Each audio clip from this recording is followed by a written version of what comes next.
Hello and welcome back to Rada's Test Kitchen. My name's Blake and we're going to continue on with our mother sauce series. We have tomato sauce, it's our last one. As for our ingredients, we have a veal stock, we have mire, which I used leeks instead of regular onion, some garlic, bay leaf, some fresh thyme. Here we have a veal bone. You can use a ham bone. We have salted pork chunks and some crushed ripened tomatoes. We'll go ahead and start off by cooking the mire in our pan. We'll take our salt pork. I'm going to render the fat out. What I did was I put a little bit of corn oil in the bottom, just a little bit, not much, but that helps break up the bacon because sometimes it gets a little sticky and sticks together. Takes a little bit longer to cook.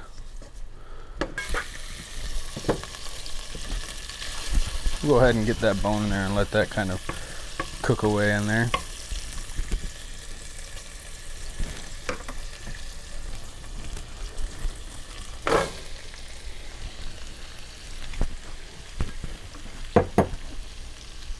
Bayleaf.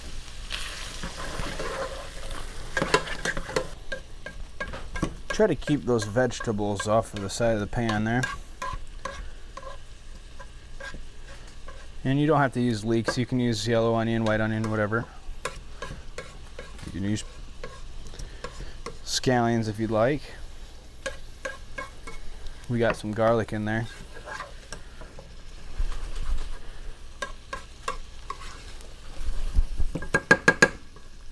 Alright, we'll continue to let that cook. Oh, this smells incredible.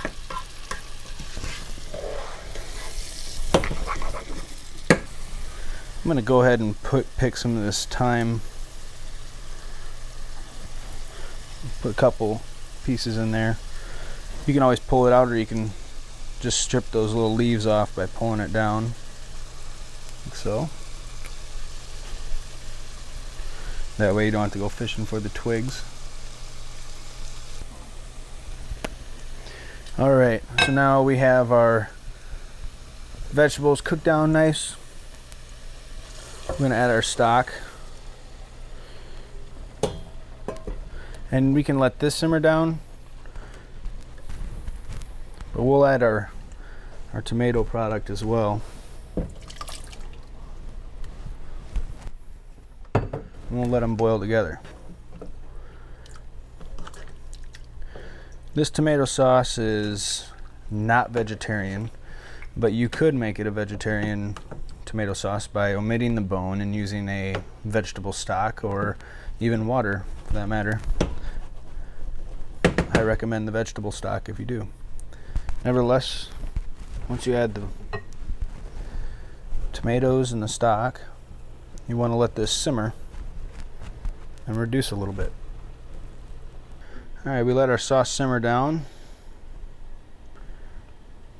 We're going to take the bone out. You can keep it if you want. You can scoop that marrow out and eat that. You can add it into the sauce. And then we're going to want to track down the bay leaf. The bay leaf is tough. It's mainly for flavoring, so take that out. And there's our sauce. Like I said, you can go vegetarian. You can omit the salt pork, the bone, and use the vegetable stock. Or you can get that meaty flavor by adding the bone, using a veal stock, and using the salt pork. And you don't necessarily have to use salted pork only. That's just what the traditional recipe would call for. So, all right, so there was our last sauce of the series. That's our tomato sauce. A few different ways that you can do that. You can pour it over some chicken, put a little bit of mozzarella, and blast it in the oven, bake it. You could put it over pasta. You could braise meats with it, or you can do fresh mussels, which is probably my favorite way. You add a little bit of red pepper flake to it and put it in a saute pan, throw some fresh mussels in there, cover it up, let it steam. The mussels will pop open, and that's probably my favorite way to enjoy it. It's kind of a good way to really emphasize the flavor of the mussels. If you were to do it with seafood, you could change the stock to a seafood stock or a shrimp stock or something similar to that. So give it a shot. Let us know how it turns out for you. Leave it in the comment box below, and thank you for watching.